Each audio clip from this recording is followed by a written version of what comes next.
What's going on, my broskiis? My name is Toadskii, back again, here to bring you guys yet another One Piece Treasure Cruise video. Today, I have my personal teams going up against Treasure Map Reiju. Now, the teams have changed very slightly from what you guys saw in my team prep video yesterday, and the main difference is basically that I am using almost the same teams, but I'm using them on different bosses, and I'll kind of explain why once we get to it. But first of all, here we have the intrusion battle against Ivankov. Now, of course, this is a pre-recorded clip that you guys are seeing. I just feel like it's a lot easier for me to talk about the content whilst not playing it. It makes it a lot easier to talk about each of the bosses here. But the really interesting thing here is that on the Inazuma stage, we are just, taking one turn of stalls just to get rid of those block orbs. It is kind of finicky to, put a high point booster unit that gets rid of block orbs. Unfortunately, I don't really want to fit a unit like that, so either way, it's fine. We don't really need to worry about it. We could just, stall one turn and hopefully get matching orbs on this stage so that when we activate Blackbeard, he gives us an orb boost, but unfortunately, we only had one matching orb.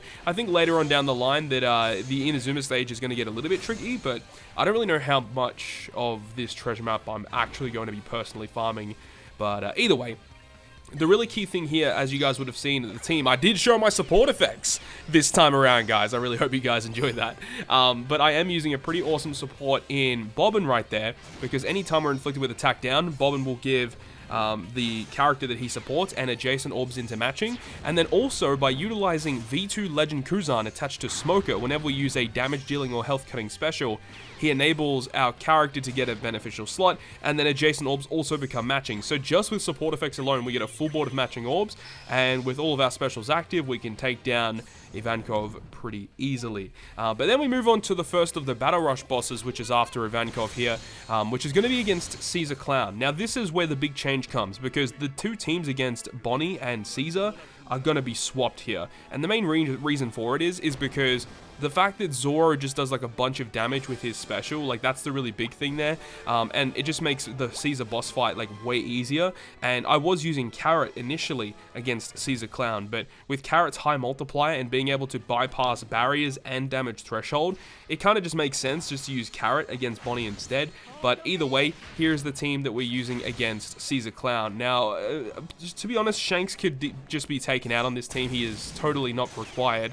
But we're using the Zoro specials to wave clear, and also having NL on the team. Even though NL is a lower point booster in this treasure map, it just enables us to speed through this content a lot faster. And the main reason why you could just use this team almost infinitely against Caesar Clown is because Caesar starts off at level 1 with only 100,000 health, which means he only gains 10,000 HP per navigation level.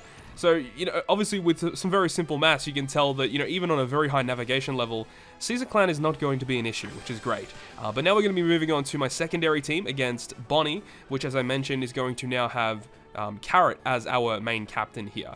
Now, Carrot is going to be really nice, as I mentioned, because Carrot's captain effect bypasses all defensive effects, which does include damage threshold and regular barriers. Now, we do have X-Drake on the team, which is just a strength unit that's going to be boosted under Carrot that can enable us to get some just big damage, basically, because remember, Bonnie is a Dex unit. And then we also have the Kizuna rare recruit Margaret as well, who is also another strength unit that we're using. And the characters on this team don't really matter, as long as you've got Carrot as the captain. After we use Carrot's special, it will, give us that orb boost, of course. So if you've got other units on your team that are basically just strength units that can help you get some matching slots, that'd be really ideal. I mean, if you really want to, you could just go ahead and put Treasure Map Big Mom on the team and just use her special. And then if you've got just another bunch of strength units that surround her that have, the right classes for Carrot, that'll be more than enough to take down Bonnie for a really long time. So this is what I'm going to be using for now, but I think sometime down the line I may have to manipulate my teams around a little bit more, just because, just activating the special of Carrot isn't the most effective thing in the world, but I think just for now, this team will be fine for taking down the Bonnie stage, which is quite good. Now, against Kuma, this is a very easy fight. Sober Mask makes this incredibly easy.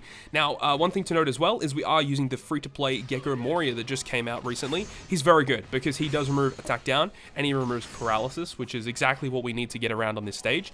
And additionally, we have the Captain action of Sober Mask, which gives him like a huge amount of damage. And at this current point in time, we're very early in the nav levels. like literally just by using the effect of Gecko Moria to get rid of the all of the debuffs, and then by using the captain action of Sobermask, we can just one-tap the Kuma stage, so it's not really a big problem at all. But of course, as time goes on and the Kuma does get a little bit more difficult, we have the specials of Sobermask to give us a full board of matching slots and the 2.5 attack boost, because we can launch both Sobermask special in the same turn. And then we have Blackbeard, who is a 1.75 orb booster. We've got Kuma, who is a color affinity booster for our characters that are 40 cost or less. I think I've got ace support right there. So, you know, it's just an additional bit of color affinity. But as time goes on, you'd probably want to replace that with the just by using Kuma instead. But, you know, with the amount of time I'm probably going to be playing this treasure map, probably not required to change that team right there. And then the final team against the last Battle Rush boss is against Gecko Moria. Now, this team is not like super efficient, but it's just really easy to use. And what I mean by that is because like Kid is, in terms of like points, right? Like Kid is not the most ideal. If you want to get like the most amount of points, most teams would probably use Rayleigh as the captain instead. But the really cool thing about Kid, obviously using him as a captain, is we get access to his super type special, which will change all orbs on your team to bomb orbs. Well, that's pretty good, right? It changes them to tandem, but it's technically bomb because it's when he's the captain. Yeah, he changes them to bomb orbs, right? And then that does damage just upon activating that. But then when you use his special after the super type special, he does 3 million damage to the enemy. And remember, we can use both Kid specials, so that's 6 million damage to the enemy just with specials. And, you know, we've got Luffy to get rid of the despair. We've got Rayleigh for a chain lock. And we've got the orb boost as well. We've got color affinity. Like, this team is going to last, like, infinitely. Like, I actually would like to see, like, the full damage potential of this team, because it would be kind of crazy on this treasure map. But overall, just by activating specials, we can get rid of Gecko Moria without really too many issues. And after this is the final boss fight, which is against Vinsmoke Reiju.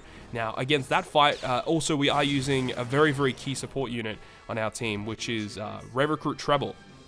The Strength Rare Recruit Treble, which actually attaches to Sugar. And what that support effect does is it means that whenever Sugar launches her special, Treble will proc, which will get rid of 2 turns of Rainbow Shield and Damage Threshold on the enemy. So that's a really, really cool effect that you can get access to, because on stage 4 against the Sanji mini-boss fight, we can actually use the Sugar special there, which will not only give our toy soldiers all of those really cool effects and stuff that we can get from that, but it enables us to get rid of some of the Rainbow Shield that's on the Sanji, because unfortunately, Yukimaru on the Colosseum, this Colosseum Yukimaru unit, only removes 4 turns of it. Now, yes, you could just put in the Reiju from this actual treasure map. You could put her on the team because she removes 5 turns of the % damage reduction, so that's a perfect replacement. But of course, you won't get as much damage output because, of course, Reiju is an int character, whereas Yukimaru is a quick character. Another really cool unit for this fight is that Rare Recruit Bonnie, because she removes the despair that we will get inflicted on stage 4, as well as giving us the attack boost. Now, it would obviously be really good to get the attack boost of Smoker on this fight, but it really doesn't matter, because when we reach the final stage, we'll have a 2x attack boost from Bonnie, we'll have a full board of matching orbs, we're going to have a 2.25 orb boost from the super type special of Sugar, we're going to have a 1.3 color affinity from the support of Rare Recruit Ace, so it's not really going to be a big problem at all. This is going to last essentially the entire time of this entire treasure map. Now, you can see once again we are using Ichiji as a friend captain, but you know, you could replace him for basically whatever you want, just using it for the most points possible. But with all that being said, that has been my playthrough of Treasure Map Reiju. I really hope you guys have enjoyed this one, and I know a lot of people are busy playing Cyberpunk right now, so it's going to be kind of tricky for people to, you know, distribute their time into playing Treasure Map and also playing Cyberpunk, or, you know, watching the Game Awards, which is going to be fun this weekend. But ensure that, you know, you get to 1 million points at the very minimum. Max out this Reiju, because she is such an exceptional free-to-play unit, and it's going to be used quite a lot, in my opinion. So make sure you get her maxed out. She's really, really good. Hopefully you guys enjoyed this one, and if you guys did enjoy it, make sure you go ahead and hit the like button. And if you want to stay up to date with all the content that I post, including more One Piece Treasure Cruise content, make sure to hit the subscribe button down below. But other than that, guys, I'll see you guys within the next video.